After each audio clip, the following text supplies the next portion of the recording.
Chapitre 14 Alternative magique 23 janvier 12 avril 2008. Ce ne fut que 3 mois après que Harry eut fait la démonstration de la nouvelle technique à ses collègues que les Aurores eurent l'occasion de présenter devant un tribunal la preuve constituée par une empreinte magique.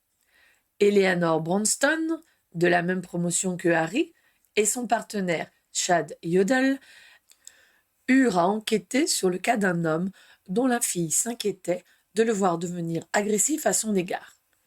Elle avait contacté les autorités car elle se demandait s'il n'avait pas été mis sous l'emprise d'un impérium par sa gouvernante.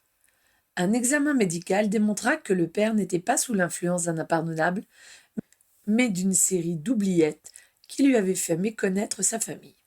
Ainsi, il n'avait plus le souvenir de sa femme décédée l'année précédente, et sa fille était devenue une étrangère pour lui. Il était sur le point d'épouser sa gouvernante qui, dans son esprit amputé, était la seule qui se souciait de lui et lui soit dévouée. La domestique nia avec vigueur. Elle soutint que c'était la fille, jalouse de l'avoir occupé une place prépondérante dans le cœur de son père, qui avait voulu la transformer en inconnue aux yeux de son employeur. Le sort avait dû être lancé maladroitement et ne pas effacer les souvenirs désirés. Toujours selon la gouvernante, la descendante tentait maintenant de rattraper son erreur en faisant porter le chapeau à celle qu'elle considérait comme sa rivale. Chacune des deux femmes s'en tenant à sa version, Eleanor et Yodel les départagèrent en utilisant le Préendo Magiam. Au procès, Yodel, que cette enquête avait définitivement acquis aux nouveautés introduites par Harry, fit une démonstration de la technique de relevé d'empreintes magiques. Il en expliqua le principe, montra comment on pouvait comparer les fluides colorés qui matérialisaient la personnalité magique des sorciers qui avaient lancé les sortilèges. Ensuite, il présenta la mouvance violacée qui avait été extraite de la domestique. Son employeur, quant à lui, était personnifié par une couleur orange entourée d'un halo dont la nuance était la même que celle de l'aura de la gouvernante. La descendante de la victime était complètement mise hors de cause par sa signature d'un rose profond. Nous savons que Mr. Elkins a été soumis à des sortilèges d'oubliettes répétés, comme le médicomage qui a témoigné avant moi vous l'a expliqué, soutint Yodel en conclusion. Son aura montre 2 couleurs bien distinctes, l'une qui est sa signature, l'autre celle d'une magie puissante qui s'attaque à la sienne.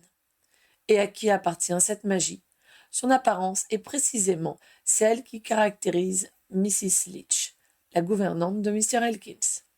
Nous avons donc apporté la preuve qu'elle est bien la responsable des sortilèges jetés sur Mr. Elkins.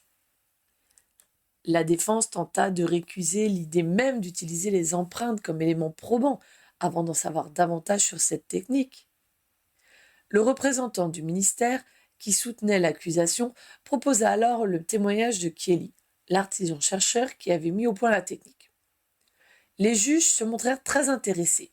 Ils lui posèrent de nombreuses questions propres à définir les avantages et les limites de son invention. Kelly y répondit de son mieux, démonstration pratique à l'appui. Les magistrats purent admirer leurs couleurs respectives et la manière dont les sorts qu'ils s'envoyaient entre eux pouvaient se détecter. Quand tout le monde se fut exprimé, la cour se retira pour délibérer. Au terme d'1 heure et demie de discussion, preuve que les juges avaient hésité à créer un précédent qui consacrait une nouvelle forme de preuve, la gouvernante fut déclarée coupable. Harry avait tenu à être présent lors de l'audience. Il s'y était rendu avec Audrey, le visage transformé pour ne pas attirer l'attention sur lui, et tous deux avaient suivi les débats avec passion. « Dites, vous pouvez raconter ce qui s'est passé à toute la brigade ?» demanda-t-il à ses collègues quand il les rejoignit une fois le verdict prononcé. « Plutôt 2 voix qu'1, assura Yodel rayonnant. Harry était bien tombé. Yodel était d'un caractère expansif, et il mit en scène le récit du procès avec talent. Le temps qu'il arrive à la conclusion, toute l'assistance était suspendue à ses lèvres, même ceux qui avaient mis en doute l'intérêt de la nouvelle technique avec le plus de vigueur. Il termina son exposé sous les applaudissements enthousiastes qui laissèrent espérer à Harry moins d'hostilité de la part de ses collègues envers les innovations en cours.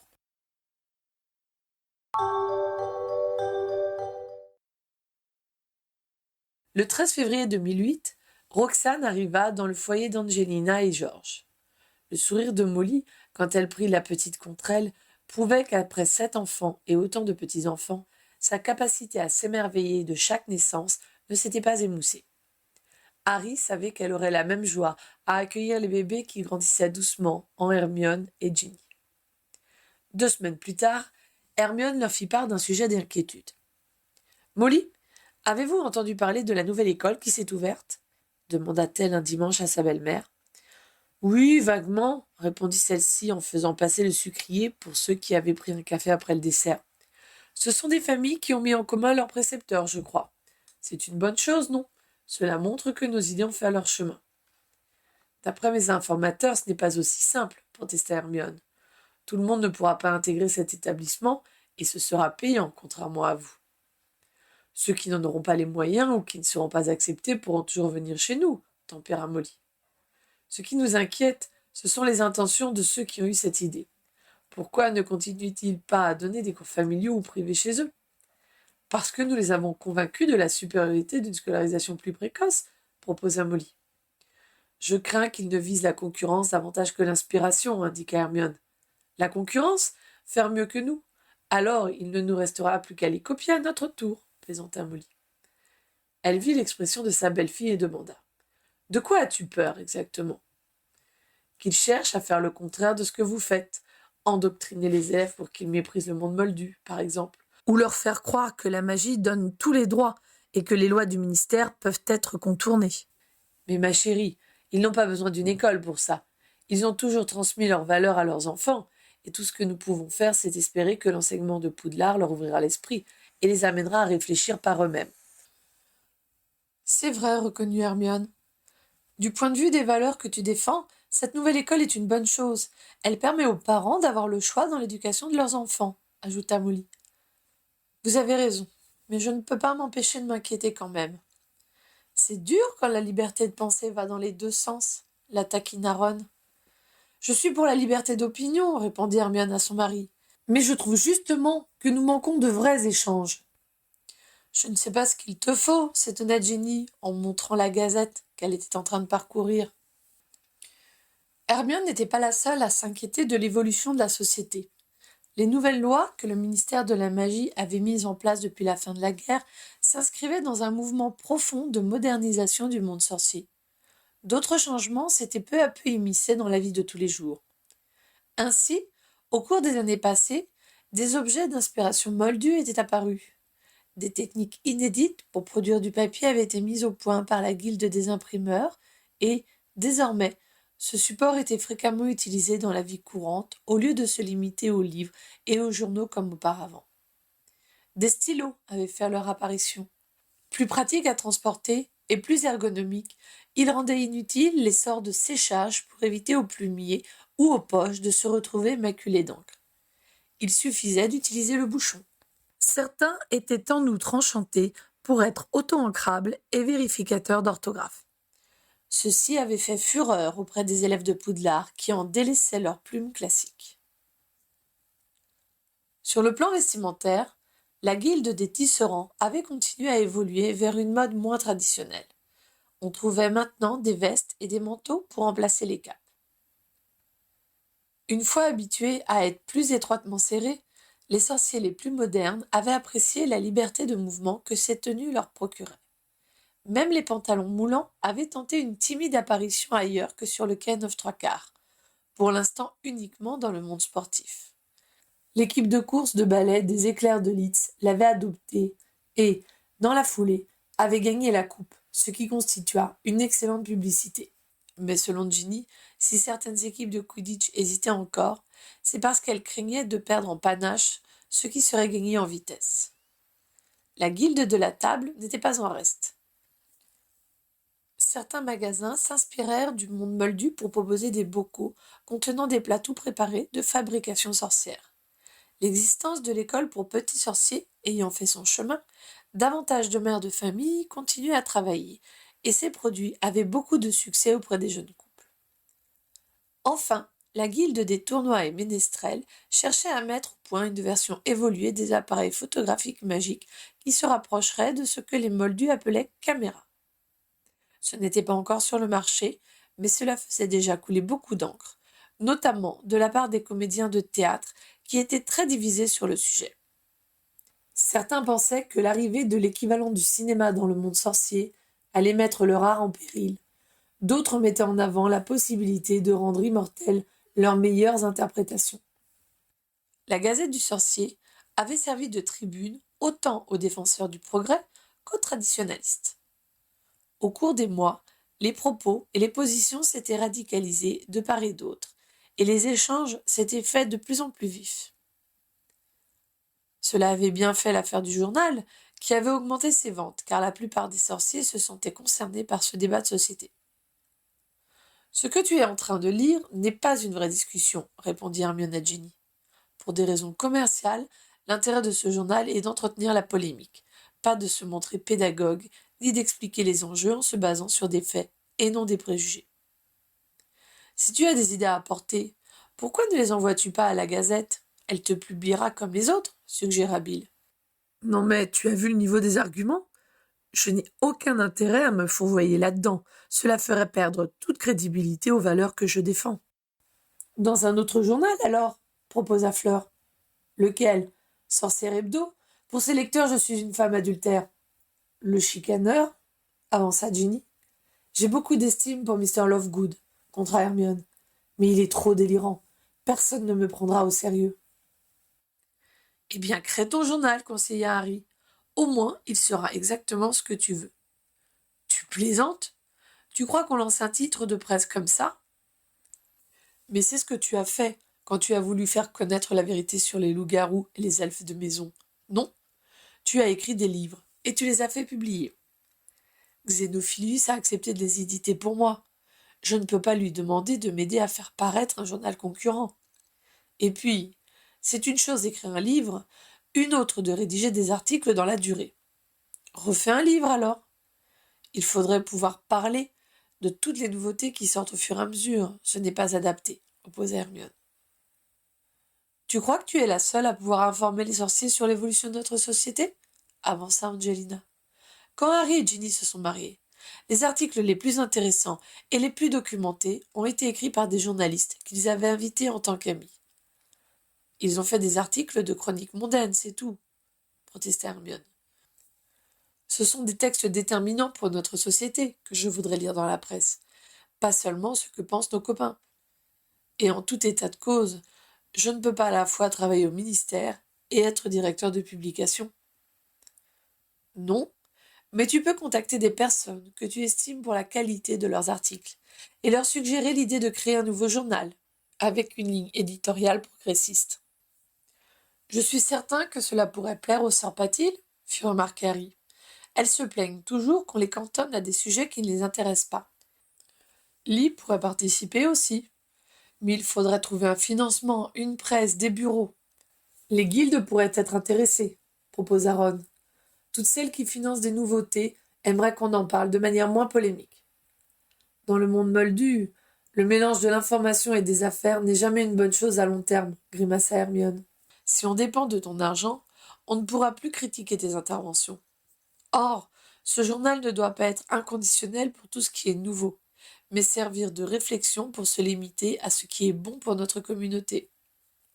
À toi de te débrouiller pour ne dépendre d'aucune guilde et diversifier tes sources de financement, conseilla Ron. Comme ça, tu garderas ta liberté de parole. Je vais y réfléchir, capitula finalement Hermione.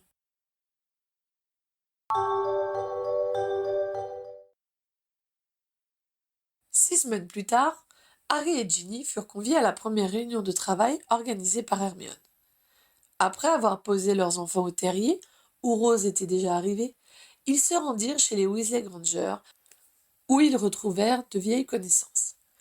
Les sœurs Patil, pour commencer, qui avaient l'air très excitées. Lee, les yeux brillants, se tenait à côté de son épouse Padma. Denis Crivet avait également répondu à l'appel. Harry serra ensuite la main de Justine Finch Fletchley. Il y avait en outre 3 autres personnes que Harry ne connaissait que de vue, ou pas du tout.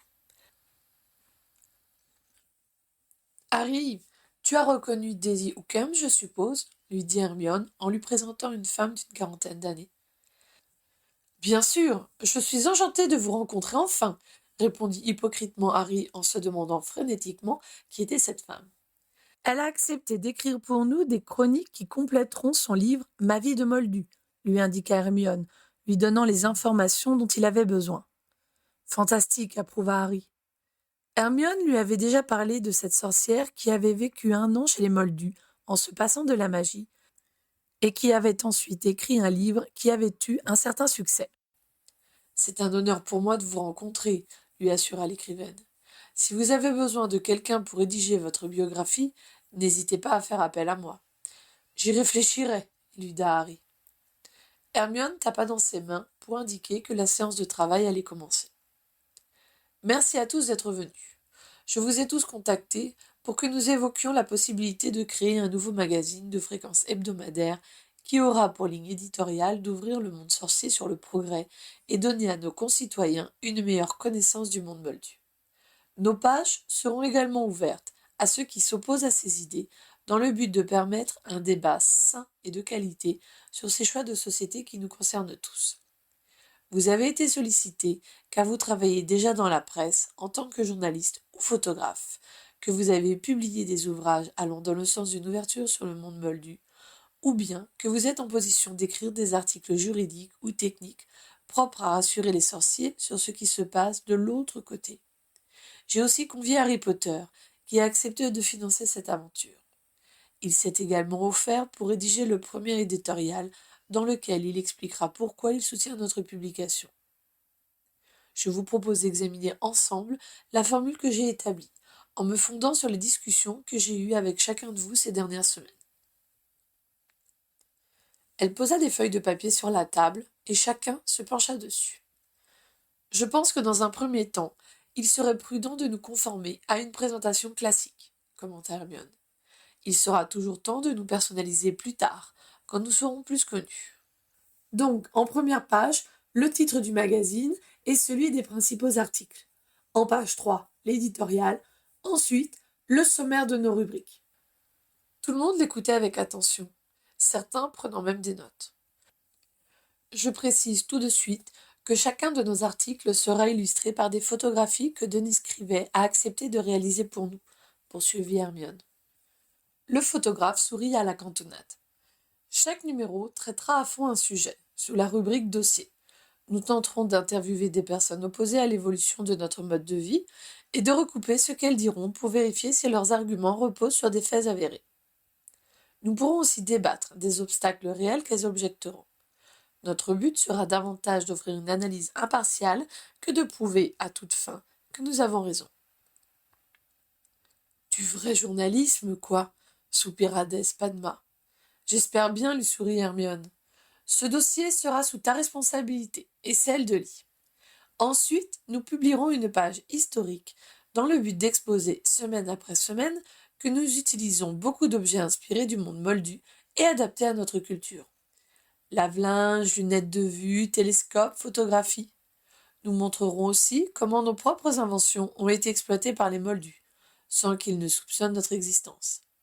J'espère Foxart, qui travaille comme chercheur pour l'artisanat magique, a accepté de prendre cette rubrique en main.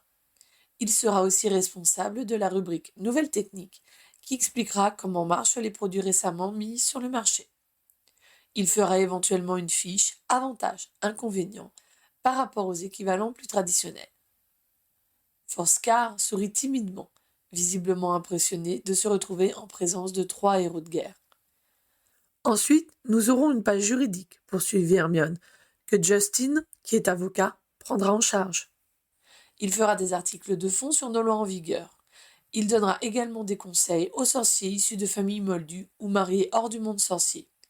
Héritage, déclaration des enfants à l'état civil, tout ce qui intéressera ces familles sera abordé petit à petit. Il répondra s'il y a lieu aux cas concrets qui lui seront posés par des lecteurs. J'ai déjà commencé à rédiger des fiches, précisa-t-il. Parfait.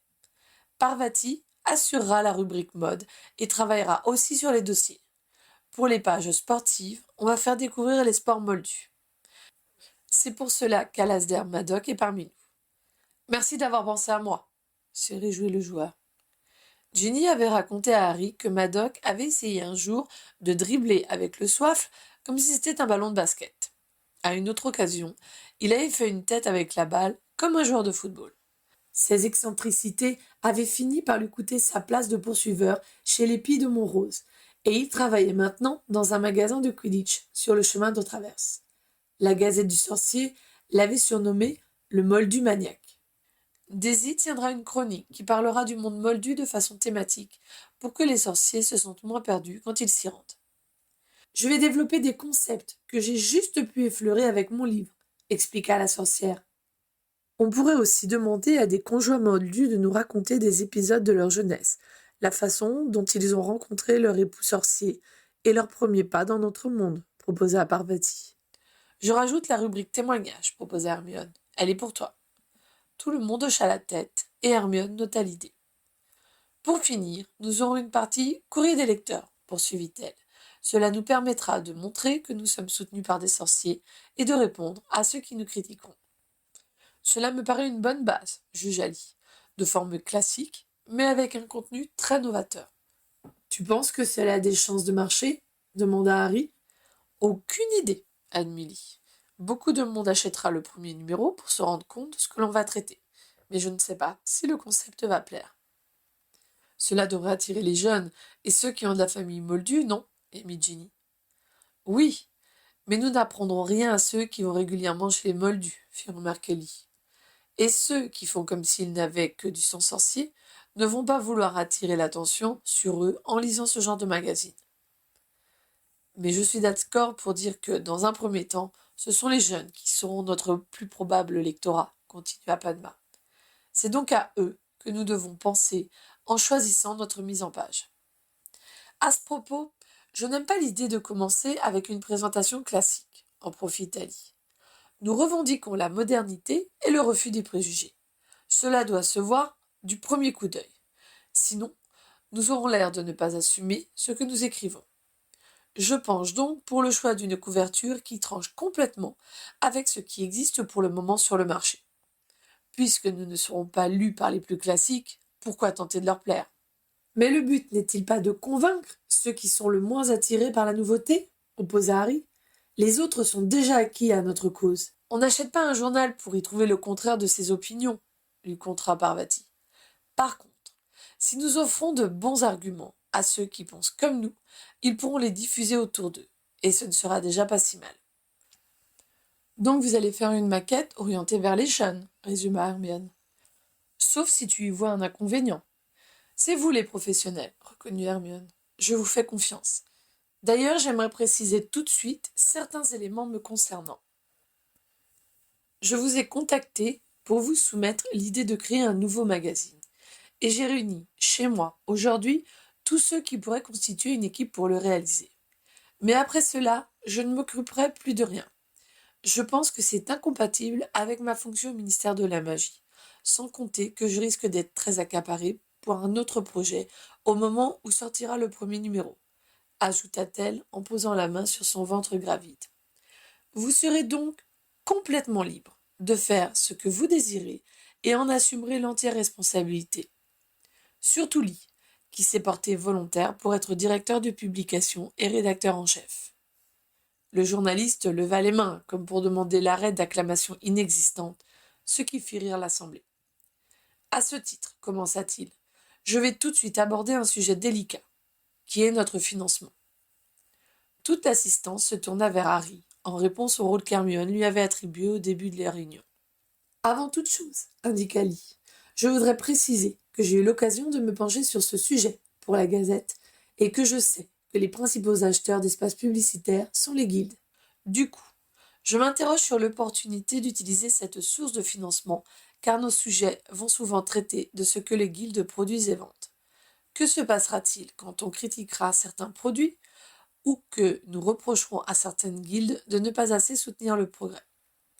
Certains mettront leur réclame ailleurs, répondit honnêtement Ron. Tu ne ferais pas ça, Ron, s'inquiéta Justin.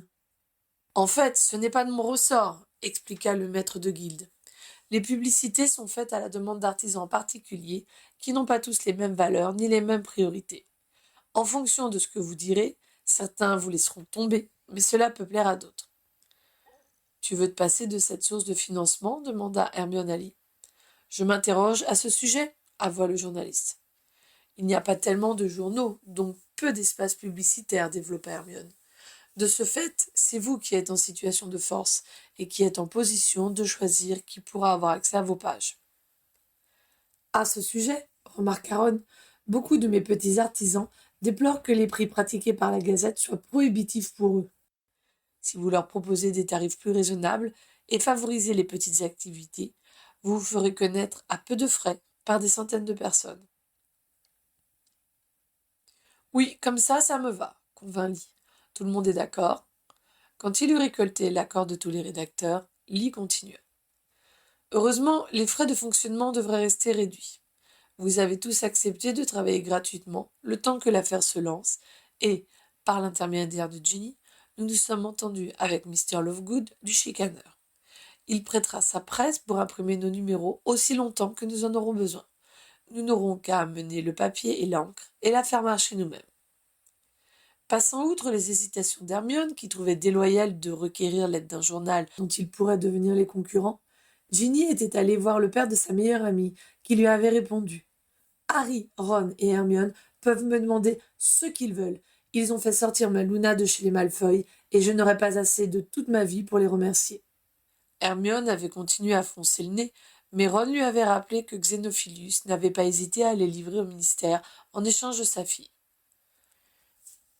Le journaliste ne s'en souvenait peut-être plus suite au sortilège d'amnésie qu'il avait accidentellement reçu, mais il avait malgré tout une lourde dette à leur égard. Ce n'est pas comme si nous en profitions pour nous-mêmes, avait ajouté Harry.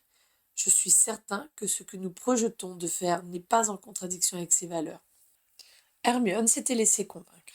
Le temps que nous atteignions notre vitesse de croisière, révéla Lee, Harry a généreusement proposé de nous prêter 5000 galions à taux zéro. Tout le monde se mit à applaudir pour remercier le mécène. Harry tenta de limiter cette manifestation en secouant la tête pour assurer que ce n'était pas grand-chose. Mais il fallut que Lee reprenne la parole pour mettre fin à ces témoignages de gratitude qui l'embarrassaient tant. Cependant, il faut du temps pour un journal avant de générer des bénéfices, et il faut que nous trouvions d'autres sources de financement. C'est à nous de prendre notre magazine en main et de nous battre pour qu'il ait une chance de s'installer. Alors, voilà ce à quoi j'ai pensé. Je propose que tous ceux qui écrivent régulièrement avancent un peu d'argent et prennent des participations dans ce journal. Quand nous aurons des recettes, on commencera par payer notre impression à Lovegood, puis par rembourser Harry. Ensuite, nous nous rémunérerons nous-mêmes pour nos articles. Dans l'hypothèse où on arrive à dégager des bénéfices excédentaires, on discutera entre nous de la façon de l'investir et éventuellement on emploiera d'autres personnes. Il se tut, laissant les autres méditer sur ce qu'il avait proposé. Que se passera-t-il si quelqu'un ne veut plus participer demanda Hermione après quelques instants de réflexion. Les parts ne seront pas cessibles, sauf à un autre membre de la rédaction, indiqua fermement Lee. Le but est que nous nous autogérions et que tous les journalistes aient une prise d'intérêt dans notre publication. Par contre, il est hors de question que des étrangers puissent mettre leur nez dans nos affaires. Les artisans montent régulièrement ce genre de coopérative pour mutualiser certains frais, commenta Ron. On n'a pas forcément beaucoup d'argent à donner, fit remarquer timidement Foscare. Comme je le disais, une fois les premiers frais acquittés grâce à l'avance de Harry, on n'a que le papier et l'encre à payer, le rassura Lee. Nous sommes 8 contributeurs, ça n'ira pas chercher loin, ne t'en fais pas. Notre indépendance sera dans nos moyens. Les chroniqueurs se consultèrent du regard et, les uns après les autres, témoignèrent leur accord. Vous pouvez aussi solliciter des souscriptions auprès de vos lecteurs, proposa Hermione. Nous ne sommes pas les seuls à vouloir soutenir l'ouverture sur le monde extérieur. Je vous conseille d'ajouter un article en ce sens. Oui, on ne sait jamais, approuva Padma, mais Harry eut l'impression qu'elle ne comptait pas trop sur cette forme de financement. Cette entreprise n'ayant aucune garantie de succès, les mit en garde Hermione, je souhaite que tous ceux qui sont journalistes fassent attention à garder leur place dans les maisons pour lesquelles ils travaillent actuellement. Dans la mesure du possible, utilisez des noms de plume inédits, je ne voudrais pas ruiner votre carrière. Ne t'en fais pas pour nous, la rassura Lee. On sait ce qu'on fait. Ça fait des années qu'on a envie de le faire, mais on ne trouvait pas de concept qui vaille le risque de perdre notre place. Maintenant, on sait où on va, et on le fait pour nous, parce qu'on y croit. C'est la meilleure des motivations, admit Hermione. Dans une semaine, Padma, Parvati et moi devrions avoir mis au point une maquette détaillée, et nous pourrons vous indiquer le sujet et le format de vos premiers articles. Nous présenterons le résultat final d'ici 15 jours. Puisqu'Hermione ne veut plus être mêlée à ça, je propose que ça se passe chez moi. Si des amis nous rendent visite juste ce jour-là, rien ne nous empêche de les utiliser comme cobayes pour soumettre notre travail en prélecture. Je note sur mon agenda, avalisa Ron, le 26 avril, se retrouver, par hasard, près de Shelley et Padma. Tout le monde éclata de rire.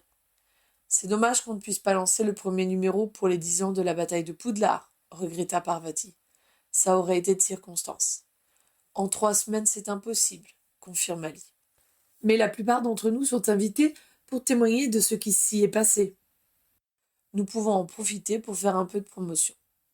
À ce propos, Hermione, tu ne crois pas que tu as oublié un élément fondamental? Hermione vérifia ses fiches, mais secoua la tête. Je ne vois pas, assura-t-elle. Le titre, Hermione, c'est presque le plus important, lui rappela Lee en levant les yeux au ciel. Des rires fusèrent chez les participants. Alors, Hermione, demanda Padma. C'est à moi que vous demandez ça, s'étonna-t-elle. Vous savez bien que je suis nulle pour les noms. Hermione, nulle pour quelque chose? Je n'aurais jamais imaginé qu'un tel concept soit possible, plaisanta Parvati. Quand on pense au sale, c'est quand même plausible, reconnut Padma. Bon, quand vous aurez fini de vous moquer de moi, vous ferez des propositions, suggéra Hermione. Les suggestions fusèrent de tous côtés. Le progrès, magie et moldue, alternative magique, inspiration moldue, sorcier moderne, ma vie chez les sorciers. Hermione leva les mains. Merci, merci. Bon, maintenant on en a trop. Comment on fait? On vote? On discute d'abord, lui proposa Lee. Je pense qu'il ne faut pas prendre de titres trop réducteurs ou qui fassent peur. Magie et moldue, inspiration moldue, va faire croire que nous voulons nous rapprocher de la vie des moldus, alors que ce n'est pas le but que nous recherchons. Enfin, si j'ai bien compris. Nous prenons acte de l'existence des moldus autour de nous et n'hésitons pas à adapter leurs idées à notre convenance. Mais nous restons des sorciers, séparés d'eux par la loi du secret, confirma Hermione. Je n'aime pas le progrès, fit Jasper Forsker, parce que la presse nous surnomme déjà les progressistes, et que ça a acquis un côté extrémiste dans l'esprit du sorcier moyen. Il reste sorcier moderne, ma vie chez les sorciers et alternative magique, résuma Hermione, qui avait toujours eu une excellente mémoire auditive. Ma vie chez les sorciers ferait un excellent titre de livre, mais c'est trop long pour un titre de presse, jugea Lee. Désolée, Daisy. La sorcière indiqua qu'elle retirait sa proposition. Pour les 2 derniers, quelqu'un a une remarque à faire dessus? Demanda Hermione. Personne n'en avait. Alors on passa au vote. 7 voix pour alternative magique et 6 pour sorcier moderne, compta Ron, qui avait l'habitude des scrutins mal faits. Hermione reprit son verre de jus de fruits qu'elle avait reposé sur une petite table et le leva. Les autres l'imitèrent et ils s'écrièrent tous en chœur « Longue vie à alternative magique ».